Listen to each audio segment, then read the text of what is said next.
Olá pessoal, bom dia, boa tarde, boa noite a todos.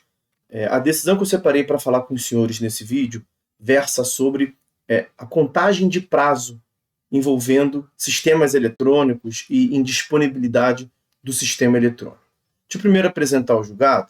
Trata-se do agravo interno nos embargos de divergência em agravo em recurso especial 1.817.714 de Santa Catarina. É um julgado da Corte Especial do STJ, daí isso reforça a sua relevância. Então, aginte no EDIV, no ARESP 1817714. A ementa aparece para os senhores na tela, vou procurar colocar também nas descrições desse vídeo, e deixo lhes apresentar o que versou aqui, qual foi o contorno fático que ensejou a discussão travada na Corte Especial. Como eu adiantei, trata-se de questão relacionada à tempestividade do recurso. A tempestividade do recurso, que tem a disciplina lá no artigo 1003 do Código de Processo Civil, a tempestividade é um requisito, um pressuposto de admissibilidade do recurso. Então, naturalmente, para que o recurso seja admitido e o seu mérito analisado, a parte deve observar o prazo. E o 1003 prevê que o prazo para a interposição do recurso conta-se da data em que o advogado, sociedade advogada, advocacia pública, defensoria pública, Ministério Público são intimados da decisão. Então, o termo inicial do prazo é a intimação da decisão a ser recorrida e, pela regra geral da contagem do prazo, a gente começa a contar o prazo no primeiro dia útil subsequente. Ok, e qual é o tamanho do prazo? Qual é a quantidade de prazo? Nós temos o parágrafo 5º do 1003 nesse sentido, excetuados embargos de declaração, que não era caso de embargo de declaração, foi um agravo interno, né? Como nós vimos, agravo interno no embargo de divergência, então esse foi o recurso interposto. Então, tirando os embargos de declaração, o prazo para interpor os recursos e para responder-lhes é de 15 dias. A parte teve lá 15 dias para a interposição, tem lá 15 dias para a interposição do recurso. Bom, sabemos que são 15 dias contados em dias úteis. No caso, em sendo um prazo de natureza processual, o artigo 219 do CPC prevê, na contagem de prazo em dias, são 15 dias, estabelecido por lei ou pelo juiz, computar-se-ão somente os dias úteis. Então, são 15 dias úteis. Mas o cerne da questão aqui foi, mais especificamente, o artigo 224, seu parágrafo 1º do CPC. O artigo 224, no parágrafo 1º do CPC, prevê, salvo disposição em contrário, diz o caput, os prazos serão contados excluindo o dia do começo e incluindo o dia do vencimento. Eu havia já advertido aqui no 1003 caput que o primeiro dia do prazo é a intimação da decisão, então você vai contar excluindo esse dia e vai começar a contar o primeiro dia útil subsequente. Beleza. E aí olha o que o parágrafo 1º do 224 estabelece. Os dias do começo e do vencimento do prazo serão protraídos para o primeiro dia útil subsequente, primeiro dia útil seguinte, se coincidirem com o dia em que o expediente forense for encerrado antes ou iniciado depois da hora normal, ou houver indisponibilidade da comunicação eletrônica. No caso que estamos analisando, foi essa última hipótese aqui. Mas o que o dispositivo estabelece? Que se o primeiro dia do prazo começar quando o expediente forense for encerrado antes do horário ou iniciado depois do horário normal, o primeiro dia útil será contado como o primeiro dia útil subsequente. Então, primeiro dia, você não vai contar o primeiro dia se o horário do expediente, no caso de peticionamento, é físico, né? No caso de um projeto, no horário de funcionamento do TJ, ele começar o horário por algum problema local qualquer depois do horário, ou começar antes do horário, você não vai contar aquele dia. O primeiro dia vai ser o primeiro dia subsequente. A mesma lógica quanto o último dia.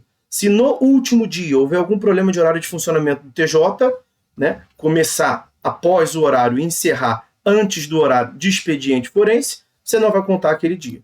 E mutatis mudandi, a mesma lógica, que é o que mais vai acontecer na prática agora de processo eletrônico, né? Vai ter muito mais casos dessa segunda hipótese aqui excepcional, que é justamente a que estamos analisando no caso presente quando houver indisponibilidade da comunicação eletrônica. Só que aí o cerne da questão é justamente o momento em que se deu essa indisponibilidade. Você vai ter que casar com o momento com a parte inicial do dispositivo. Quando os dias de começo ou quando o dia do vencimento do prazo tiver uma indisponibilidade na comunicação eletrônica do tribunal.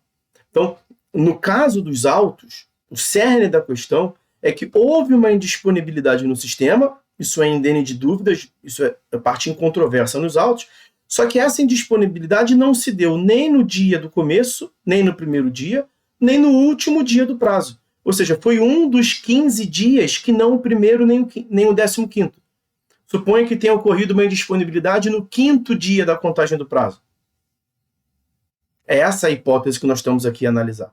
Porque se for no primeiro dia ou no último dia que ocorra a indisponibilidade, a aplicação do parágrafo 1º do 224. O que a parte pretendia, na verdade, era uma ampliação, uma interpretação ampliativa do que está escrito no parágrafo 1º do artigo 224. E aí o que o STJ afirmou nesse caso? O STJ não admitiu essa interpretação extensiva, como eu vou mostrar para vocês. No caso do STJ, nós temos ainda a resolução número 10 de 2015, citado no julgado. Essa resolução número 10 de 2015 regulamenta o processo judicial eletrônico no âmbito do STJ. E, no artigo 7º, há uma complementação normativa do artigo 224 do CPC. Percebam que o 224, parágrafo 1º do CPC, diz menção apenas à indisponibilidade de comunicação eletrônica no primeiro dia ou no último dia do prazo. Nesse artigo 7º da resolução número 10 de 2015 do STJ, é estabelecido que os prazos que vencerem no dia da ocorrência de indisponibilidade de qualquer dos serviços referidos no artigo 5º, e um deles lá é o protocolo de petição, naturalmente, serão prorrogados para o dia útil seguinte à retomada de funcionamento. Quando? E aí é a complementação. Quando a indisponibilidade for superior a 60 minutos, ininterruptos ou não, se ocorrida entre as 6 da manhã e 23 horas. Ou, quando ocorrer indisponibilidade, pouco importa qual a extensão da indisponibilidade, entre as 23 e as 24 horas. Perceba que aqui é uma complementação. Tirando o intervalo entre as 11 da noite e meia-noite, é necessário que haja uma indisponibilidade acima de 60 minutos, segundo essa resolução do STJ, para o cômputo do prazo no âmbito do STJ.